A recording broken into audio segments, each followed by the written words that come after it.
We have some very acrobatic guests here on the program. We're proving that right now as we switch out the guest here in the chair alongside of me. I think we're ready now. Mr. Roger Schlesinger. He is known as the Mortgage Minute Guy. Roger, quick moves there. Yeah, thank you. I love jumping onto the set, literally. Now, last week, you were pretty excited because you were talking about a 2 3/4%, 15-year fixed FHA loan that you said, get it now because it's not going to last very long. We don't know how long it's going to last. We had to actually disclaim, folks, this is not a bait and switch, but it could not be available in just a few days.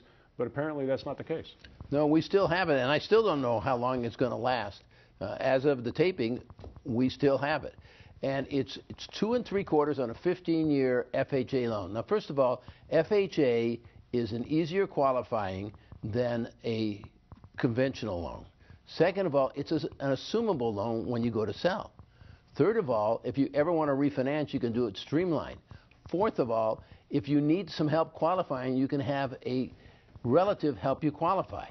So we're talking about 2 3/4, 0 points for an FHA loan. Now, FHA requires mortgage insurance, but if you have a loan to value under 78%, so 68, 78, 70, 82, there's no mortgage insurance. There is a 1-point fee to the government for taking the loan, but even if you go to 417, which is the maximum, you can put that on top of it. So your loan would actually be 421 and you just pay it off that way.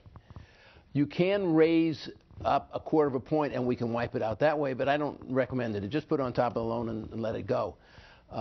It is a terrific loan. We're doing bang-up business, and I want everybody to really stop and think about it. 2 3/4 on a $300,000 loan, the payment's $2,035.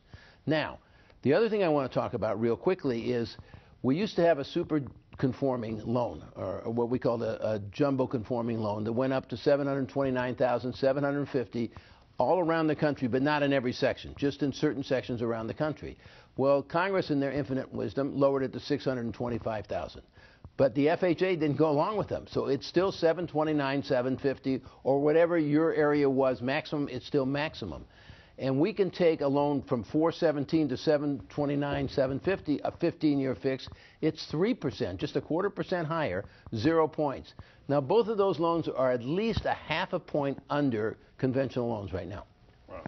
All right, well, you mentioned the G word, government, and of course this week in the news we're hearing about the government bailout of mortgages. What do you think? Is this just election year politics? Oh, by far it's election year politics. But we do have 3 programs going, or actually 3 proposed programs going, because we have nothing going right now. We have the HARP program, which is for people who have Fannie and Freddie loans, who are well underwater.